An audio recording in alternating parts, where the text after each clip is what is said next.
Por la señal de la Santa Cruz de nuestros enemigos, líbranos, Señor Dios nuestro, en el nombre del Padre, del Hijo y del Espíritu Santo. Amén. Señor mío y Dios mío, creo firmemente que estás aquí, que me ves, que me oyes. Te adoro con profunda reverencia. Te pido perdón de mis pecados y gracia para hacer con fruto este rato de oración. Madre mía Inmaculada, San José, mi Padre y Señor, Ángel de mi guarda, interceded por mí. Bueno, quería primero deciros, para el que buenamente le interese o quiera escucharlo o repasarlo o corregirme o borrarlo, todas las meditaciones de estos días las he grabado y están colgadas todas ya en YouTube, nada menos, por si luego lo que haré será es poner un papel ahí y el que quiera tener el enlace me pone su teléfono con el nombre o su mail y yo le envío el enlace para escuchar las meditaciones, el que quiera, no vale mucho la pena, pero bueno, el que quiera escucharlas otra vez, pues sirve, ¿no? Bien, vamos a empezar esta última meditación de hoy con este texto de Lucas capítulo 24, versículos 36 al 49. Entonces les dijo Jesús a sus discípulos: si alguno quiere venir detrás de mí, que se niegue a sí mismo, que tome su cruz y que me siga. Porque el que quiera salvar su vida la perderá, pero el que pierda la vida por mí la encontrará. Porque ¿de qué le sirve al hombre ganar el mundo entero si pierde su vida? ¿O qué podrá dar el hombre a cambio de su vida? Porque el Hijo del Hombre va a venir en la gloria de su Padre, acompañado de sus ángeles, y entonces retribuirá a cada uno según su conducta. Capítulo 24, como os digo, que viene a continuación también de lo que esta mañana estábamos meditando, ¿no? También. Y que cuando, ¿te acuerdas, no? O sea, viene no tanto en el orden del tiempo, sino más bien en ese orden en el que Pedro le dice al Señor que cómo va a padecer él, ¿no? Cómo va a padecer él, que todo lo contrario, ¿no? Es decir, que él no puede padecer y le reprime, ¿no? La reprensión de Pedro. Pero el Señor anuncia su pasión, muerte y resurrección. La reacción de Pedro es tremenda, yo creo que especialmente al tema de la pasión y la muerte. Quizás no escuchó lo de la resurrección, no lo sé, o no lo entendió. Quizás se quedó en la pasión y la muerte y le pareció como algo malo. Tú no puedes pasar por ahí. Bien. En este contexto pienso que Jesús les explica a los discípulos que su saber ser discípulos es algo que les va a llevar, evidentemente, a perseverar con Cristo hasta el final de su vida. También en relación con su muerte y resurrección, en su muerte y con su resurrección. Y también su pasión, pasión, muerte y resurrección. Y que ese va a ser también el camino de toda la humanidad, de todo hombre.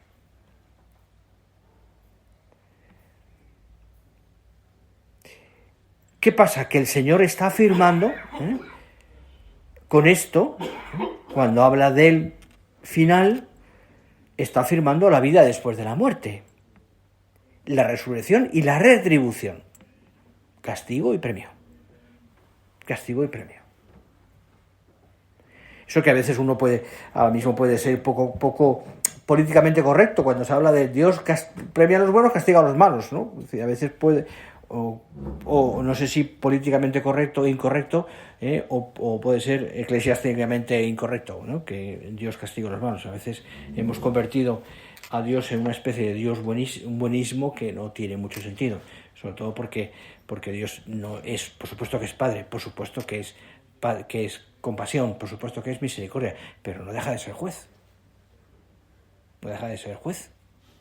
Igual que una cosa que a veces podemos olvidar, que no nos pasa a nosotros seguramente, la confesión no es un tribunal de justicia en el sentido malo de la palabra, pero es un trono de misericordia, pero también es juicio, que siempre perdona, pero es juicio. Por eso hay que declarar, por eso es la materia de la confesión, por eso no me sirve una confesión donde no hay un me declaro culpable, o sea, en el sentido, entendedme, ¿no? Mis pecados son estos. Bueno, no es el tema.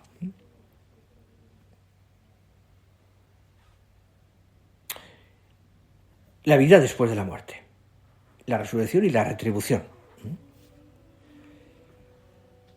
La muerte del discípulo se entiende solo en relación con la muerte de Cristo. Por eso no da una catequesis sobre los novísimos, el Señor, sino que de una manera indirecta, pero clara, señala que porque Él va a morir y resucitar, entonces la muerte de los discípulos cobra otro sentido. Y eso es lo que yo querría en este rato de oración que le pidiéramos al Señor. Esto es entender y vivir de tal manera que la comprensión de la realidad de nuestra muerte, que antes que un misterio es un dato, es así, vamos a morir, comprender este dato, a la luz de la muerte de Cristo.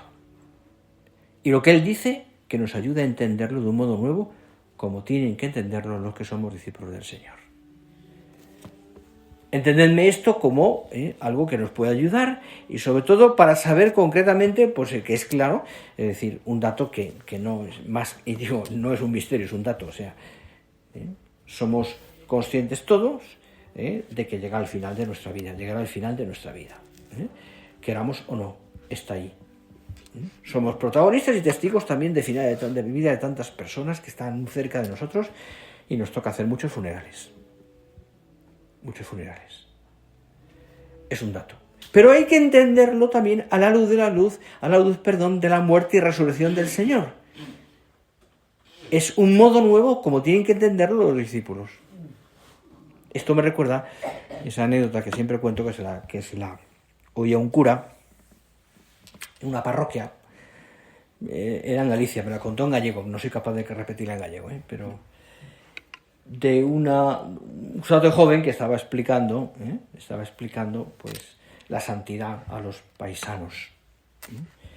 Y les hablaba del cielo. Y les hablaba de la santidad y de que tenemos que ser mejores y buenos y santos para ir al cielo. Y la homilía, se ve que este hombre pues se animó y se entusiasmó en la homilía y en un momento dado hizo una especie como de encuesta, ¿no? Y dirigiéndose a todos sus parroquianos que le querían mucho y los conocían muy bien, pues dijo, porque todos queremos ser santos y todos queremos ir al cielo, ¿verdad? Y mirando a todos dijo, a ver, que levante la mano los que quieren ir al cielo. Y todos levantaron la mano.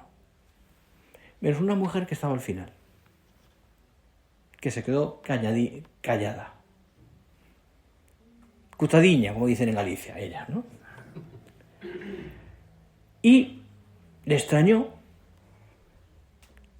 siguió hablando, la conocía muy bien, siguió hablando y volvió otra vez sobre el mismo tema. Y volvió a decir lo mismo, se entusiasmó y dijo, porque todos queremos ir al cielo, queremos ser santos. Levantar la mano los que quieren ir al cielo. Levantaron todos las manos menos la señora María, que estaba al fondo. Y ya se escamó. Y pensó, bueno, está sorda. Seguramente. Y siguió la homilía para terminar ya y a la tercera vez volvió a decirlo otra vez y dijo lo mismo, levantar la mano los que... Y todos menos la señora María. Y entonces miró a la señora María y le dijo, señora María, ¿usted no quiere ir al cielo? Perdón, señora María, ¿usted no ha escuchado nada? Y digo, lo he escuchado todo. ¿Y no quiere usted al cielo? Por supuesto que sí. ¿Y entonces? Y dijo con mucho sentido común, que se vayan primero estos, ya iré después, ¿no? Ya no se quería morir. Se vayan estos, ya iré yo después, ¿no? Bueno, pues es una realidad, ¿no? Que os decía, ¿no? Que un sentido común del pueblo. Bueno, pues que nos ayude a entenderlo, Señor, de un modo nuevo. Claro, fijaros, una consecuencia de esta nueva consideración de la muerte es saber que tenemos que relativizar el carácter absoluto de esta vida. Hay cosas más importantes que esta vida, ¿no? Sabemos muy bien, y lo hemos predicado muchas veces, que la muerte no tiene la última palabra. Por eso conservar la vida ya no es sinónimo de conservar el ser, porque el ser sigue existiendo.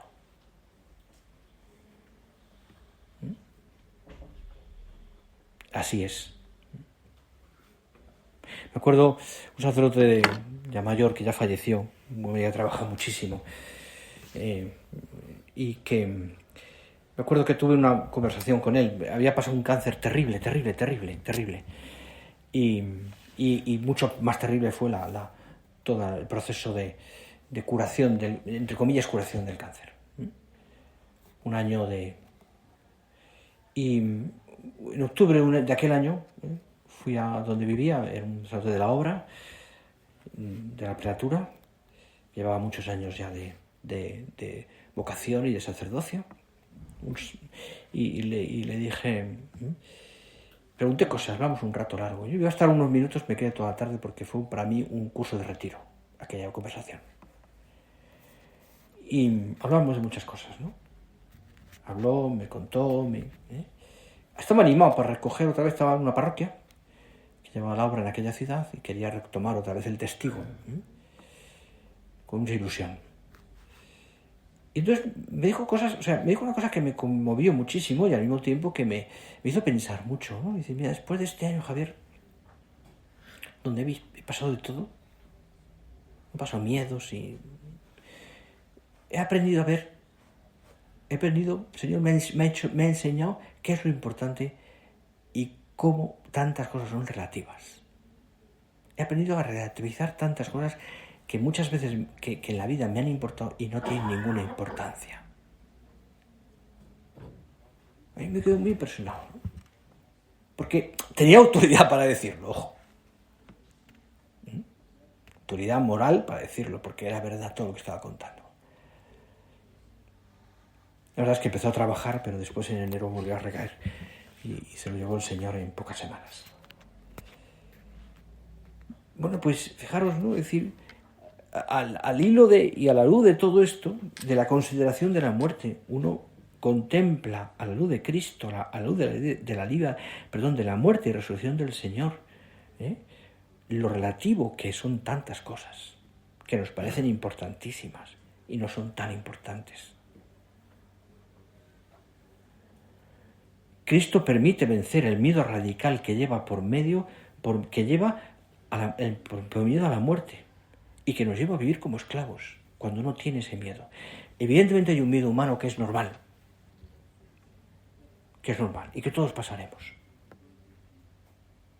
No nos quita el miedo natural, el que te hablo ahora, pero sí el miedo radical que nos lleva a vivir como esclavos.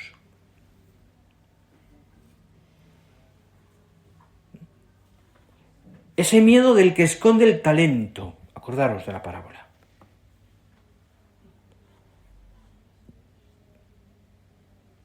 Vive como esclavo porque no es capaz de hacer fructificar su vida. Tiene miedo.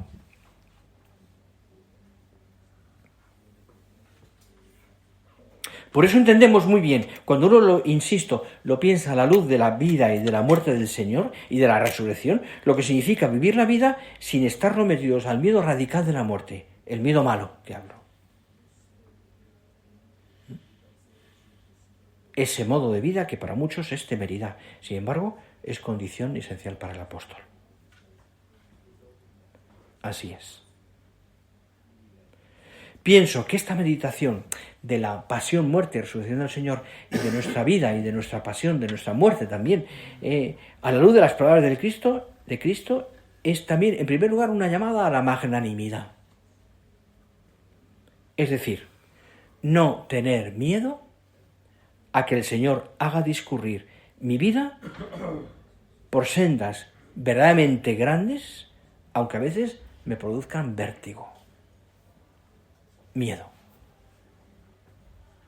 No tener miedo a arriesgar mi vida por amor a Dios. Por amor a Dios. Aunque la pierda. Entre comillas. Creo que me entendéis. Aunque la pierda. No tener miedo, o sea, no acabar, es una llamada a tener, quiero deciros, a no tener mi vida en un pañuelo para entregársela al Señor cuidadita, pero estéril. Pero estéril. Si uno intenta hacerse cargo de lo que supuso para los primeros cristianos el anuncio de la resurrección del Señor, y por consiguiente el del destino del cristiano, se percibe esa dimensión de liberación del miedo que estaba particularmente presente. Solo así se entiende también la alegría de la Pascua. El ímpetu apostólico que sale de los apóstoles, especialmente después de Pentecostés, cuando son testigos creíbles y testigos claros de la resurrección del Señor. Creo que esa realidad a mí y a ti nos tiene que ayudar a vivir sin miedo, a desplegar todas las potencialidades de nuestro corazón, a quitar el miedo, ese miedo malo. Señor, ayúdame a vivir así, esa vida libremente. ¿Llegará la muerte? Sí. ¿Tendré miedo natural? Sí. Pero paz. Paz. La paz de quien ha luchado, la paz de quien ama. La paz de quien se encuentra con la muerte, como decía San José María también, como una amiga que me libera.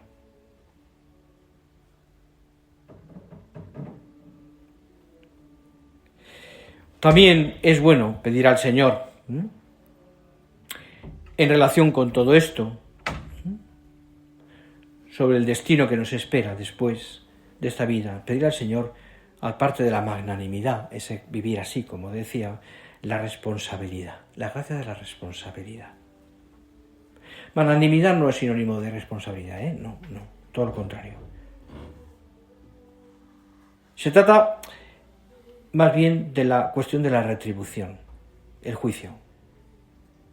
Cada uno será pagado según su conducta, ya lo sabes. La responsabilidad.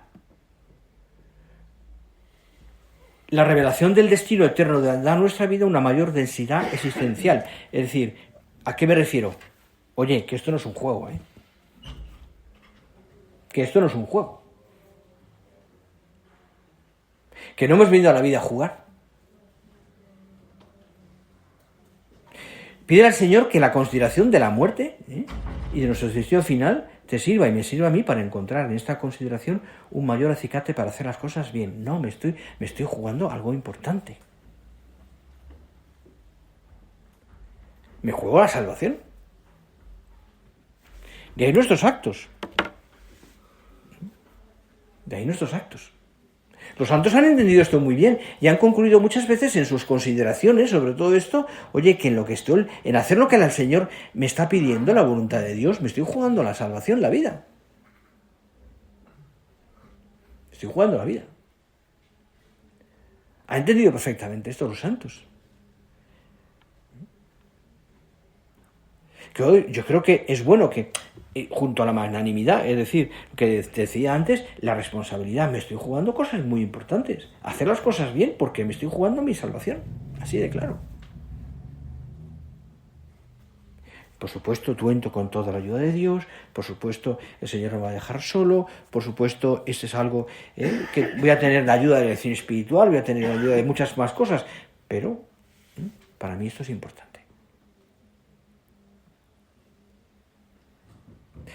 Papa Benedicto XVI nos recordaba, también Juan Pablo II, quiero recordar, nos decía algo muy interesante, y decía que la falta de la predicación en la Iglesia de las verdades eternas había debilitado la fe de los creyentes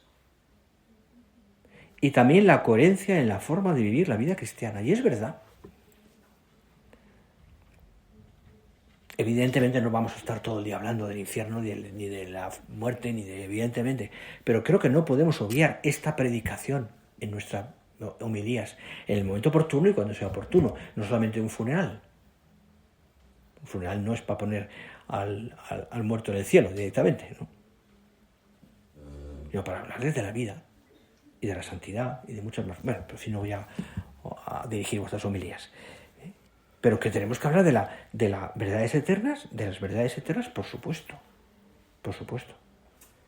Es decir, la falta de predicación en la Iglesia de las verdades eternas ha debilitado la fe de los creyentes y también la coherencia en la forma de vivir la vida cristiana. Conocí un párroco que en una parroquia de aldea, no de aldea, sí, pero de mar, en un sitio que hacía muchísimo calor, y en verano había días que era terrible,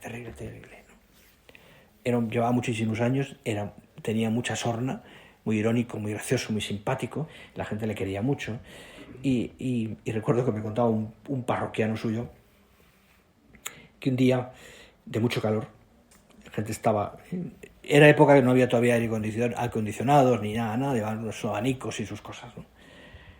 Y la gente, cuando empezó la homilía, se sentó. Y es que se pesaba el calor, ¿no? Y aquel hombre se apoyó en el ambón, les miró y les dijo: hace calor, ¿verdad? Ya veréis cómo es el infierno. Ahí se acabó la homilía. No dijo más.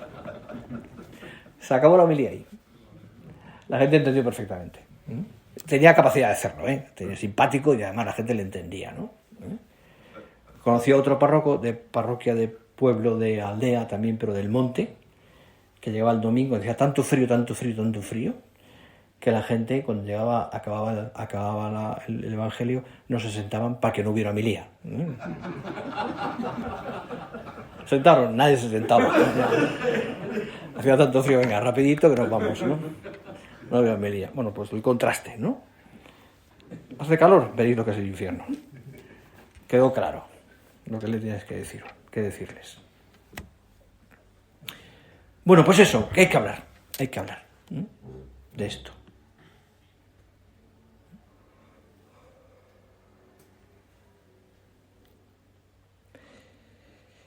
Y quizás un tercer punto, también creo que es importante, es que nos tenemos que gozar en la virtud de la esperanza. ¿Os acordáis de aquel capítulo tan bonito que habla de todo esto, el Papa Spesalvi, ¿no? Cuando habla de los lugares de esperanza y habla también de todo esto, las verdades eternas. Gozarnos en la virtud de la esperanza. Es decir, la luz de la muerte y de la resurrección del Señor que nos da, nos habla sobre todo del cielo, del lugar que nos tiene siempre el Señor destinado para nosotros, y donde es voluntad de Cristo que estemos junto con Él para siempre. Me impresiona muchísimo decirlo así, para siempre, porque no entendemos en parámetros y en nuestra mentalidad humana lo que significa el para siempre, la eternidad. ¿Cómo la mido? Inmedible. Pero es para siempre. El cielo. La vida plena. Donde ya no habrá fracasos, que hablábamos antes. Donde habrá gozo y veremos sobre todo cara a cara aquel que vemos oculto en las experiencias eucarísticas. Y la amaremos intensamente. Aquel a quien hemos amado tan pobremente en la tierra, limitados por nuestros pecados. Y creo que si este criterio que hablábamos antes de magnanimidad y de responsabilidad nos ayuda a tomarnos la vida más en serio, y la consideración de la victoria sobre el miedo radical nos lleva a la magnanimidad, considerar así el cielo, que ganaremos, nos llenará de alegría inmensa. Como dice la Lumen Gentium sobre la Iglesia, podríamos decir también, parafraseándolo, el cristiano también avanza por la historia entre los consuelos de Dios y las tribulaciones del mundo. ¡Qué bonito! Los consuelos de Dios y las tribulaciones del mundo. Y con alegría. ¿Por qué? Porque nosotros tenemos claro que avanzamos mirando al cielo. En una dirección, el cielo. No a tontas y locas.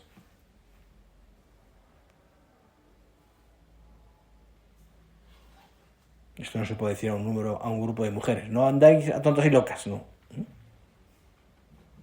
Sabe dónde camina. La muerte, por tanto, se convierte en una puerta que hay que traspasar de la mano de Cristo, que nos lleva a no temer, porque como buen pastor camina junto a nosotros para llevarnos a los buenos pastos. Así de claro. Y así es. Y así es.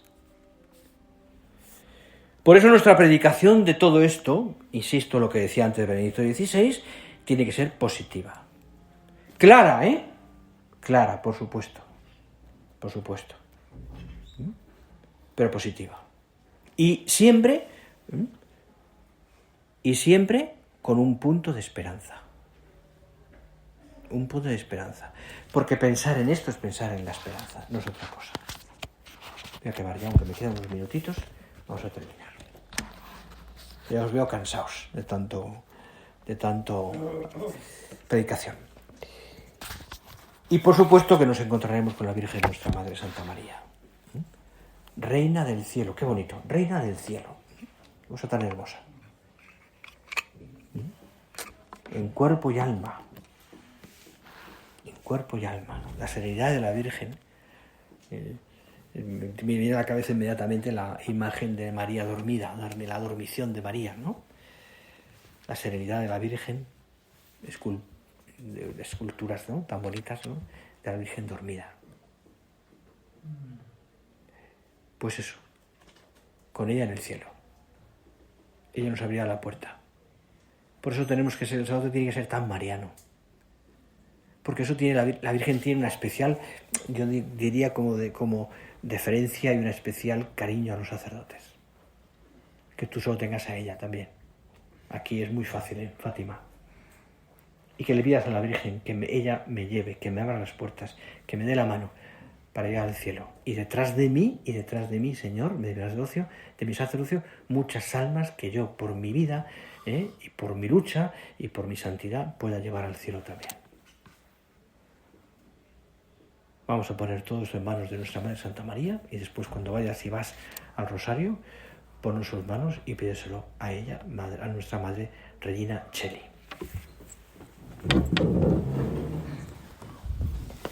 Te doy gracias, Dios mío, por los buenos propósitos, afectos e inspiraciones que me has comunicado en esta meditación. Te pido ayuda para ponerlos por obra. Madre mía Inmaculada, San José, mi Padre y Señor, Ángel de mi guarda, interceded por mí.